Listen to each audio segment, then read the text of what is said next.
வெள்ளவத்தை பிரதேசத்தில் 2 யுவதிகள் நேற்றிரவு ரயிலில் மோதி உயிரிழந்துள்ளனர்.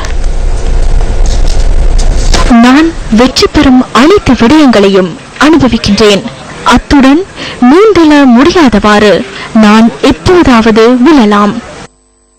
இதே போன்றதொரு தண்டவாளத்தில் அமர்ந்து கொண்டு 2 வருடங்களுக்கு முன்னர் ஒரு யுவதி தன்னுடைய சமூக வலைதளத்தில் பதிவிட்ட ஒரு புகைப்படத்தில் குறிப்பிட்டிருந்தார். இந்த நிழற்படத்தில் உள்ள இமேஷி பெரேரா 2 வருடங்களுக்கு முன்னர் சமூக வலைதளத்தில் இவ்வாறு பதிவு செய்திருந்தார்.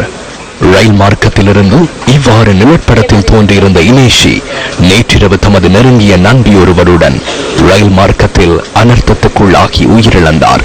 மருதானையிலிருந்து கழுத்துறை வரை பயணித்த ரயிலில் மோதியே இவர்கள் இருவரும் உயிரிழந்தனர். பம்பலப்பிட்டி புனித கன்னியர் மடத்தில் உயர்தரத்தில் இறுதி ஆண்டில் கல்வி பயின்று வந்த இவர்கள் நேற்றிரவு 7:30 மணியளவில் வெள்ளவத்தையில் உள்ள ஹோட்டல் ஒன்றில் நடைபெற்ற விருந்து பிரசாரத்திற்காக சென்றுள்ளனர். அவர்கள் அங்கு சென்று கொண்டிருந்த போதே இந்த அனர்த்தத்தை எதிர்நோக்கியுள்ளனர்.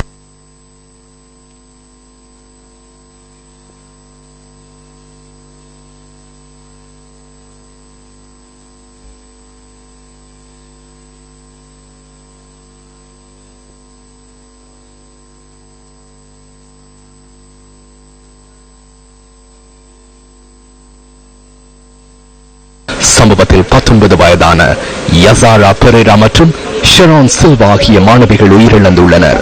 விபத்து இடம்பெற்ற ஸ்தலத்திலேயே இவர்கள் உயிரிழந்துள்ளதுடன் சடலங்கள் கடுபோவில போதனா வைத்தியசாலையில் வைக்கப்பட்டிருந்தன.